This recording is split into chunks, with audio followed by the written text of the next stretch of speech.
مسلمان زبان کے لحاظ سے تو مسلمان ہے، ذہنی اور فکری طور پہ بدقسمتی سے یہ اب بھی وہی سوچتا ہے جو انگریز سوچتا ہے۔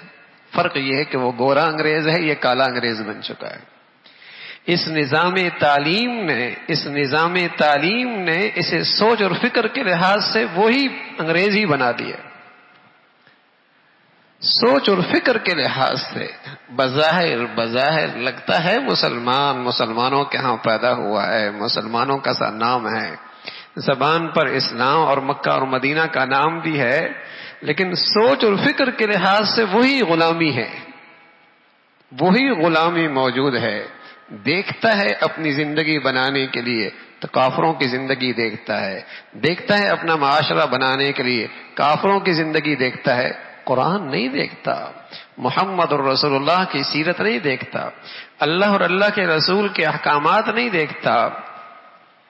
زبان سے کہتا ہے قرآن اللہ کی سچی کتاب دے، کہتا ہے لا الہ الا اللہ محمد الرسول اللہ، کہتا ہے میں مسلمان ہوں، لیکن اس کا سارا اسلام صرف زبان کی حد تک ہے۔ عملاً کہیں اگر ایک ہندو اس کے ساتھ کھڑا ہو، ایک عیسائی کھڑا ہو اور یہ کھڑا ہو تو تینوں میں پہچان کوئی نہیں کہ مسلمان کون سا ہے۔ ان کی گھر کی زندگی میں فرق نظر نہیں آتا، ان کی رہن سہن کی زندگی میں کوئی فرق نظر نہیں آتا۔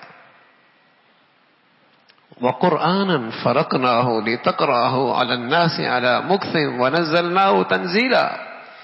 یہ قرآن صرف مردوں پہ پڑھنے کے لیے نہیں ہے، قبروں پہ پڑھنے کے لیے نہیں ہے، یہ تو زندگی میں رواج کے لیے ہے۔ مسلمان اس سے اپنی زندگی کی قومی، اجتماعی، انفرادی، گھریلو، خاندانی مسائل حل کیا کرتے تھے۔ اللہ کا کلام ہے، انسانوں کے تجربے نہیں ہیں، یہ اللہ کا ضابطہ ہے۔ اور جب کہیں جاپان سے گاڑی آئی اور دنیا کے کسی حصے سے گاڑی بن کے آئی تو ساتھ بک بھی آتی ہے کہ میاں اس کو یوں چلانا۔ اللہ نے انسانی مشینری بنائی ہے تو اللہ نے اس کی زندگی چلانے کے لیے کتاب بھی دی ہے، اور صرف کتاب نہیں دی، پریکٹیکل کر کے محمد الرسول اللہ صلی اللہ علیہ وسلم کی زندگی بھی دی ہے کہ اس پر کرنا یوں ہے، اس پہ کرنا یوں ہے۔ اور ایسا بھی نہیں کہ اللہ کے نبی نے صرف اس کو نماز کی حد تک رکھا ہے کہ مسلمان صرف نماز پڑھے، نا، اللہ کے نبی نے قرآن کے مطابق نماز پہ بھی پڑھی، روزہ بھی رکھا، حج بھی کیا، بازار بھی چلایا، تجارت بھی کی، سبحان اللہ، ہاں، ایوان بھی چلائے، عدالت بھی چلائی، شادیاں بھی کی، زندگی کی ہر چیز اس کے مطابق کی ہے۔ ایسا نہیں کہ اس کا کوئی پریکٹیکل نمونہ موجود نہ ہو، یا دنیا نے اس کے برکات نہ دیکھی ہو، دنیا میں اسے کوئی پریکٹیکل موجود نہ ہو، دنیا میں اس کا کوئی نمونہ موجود نہ ہو، انسانیت میں اس کا جسے کہیں کہ کوئی تصویر موجود نہ ہو، نہ پوری زندگی اللہ کے نبی صلی اللہ علیہ وسلم کی محفوظ ہے۔ اور سبحان اللہ، یہ بھی اللہ کے نبی صلی اللہ علیہ وسلم کا معجزہ ہے کہ اور مسلمانوں کا ایمان ہے، جیسے قیامت تک قرآن کے الفاظ موجود ہیں، قرآن کی پوری زندگی نبی علیہ الصلوۃ والسلام کی صورت میں پریکٹیکل بھی موجود ہے، یہ بھی قیامت تک کے لیے موجود ہے۔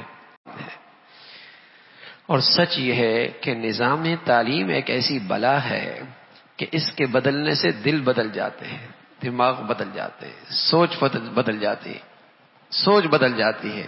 عرصہ ہوا اسلامی دنیا کی سب سے بڑی کمزوری یہ ہے کہ ان کے پاس اپنا نہ نظام تعلیم ہے، نہ ان کا اپنا نصاب تعلیم ہے۔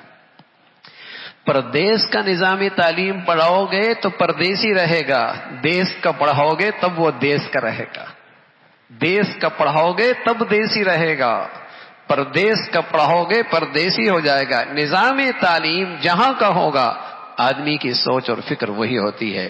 مسلمان ڈاکٹر ہوتا، انجینئر ہوتا، پروفیسر ہوتا، کچھ بھی ہوتا، لیکن وہ سب کچھ پڑھتا، لیکن اس کی تعلیم میں قرآن اور نبی کی زندگی بنیاد میں پڑی ہوتی تھی۔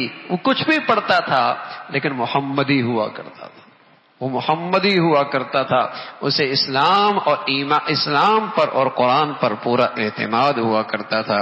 اللہ رب العزت بھائی ہمیں بھی قرآن پر اور اپنے اللہ کے نظام زندگی پر پورا اعتماد اور یقین نصیب فرما دے۔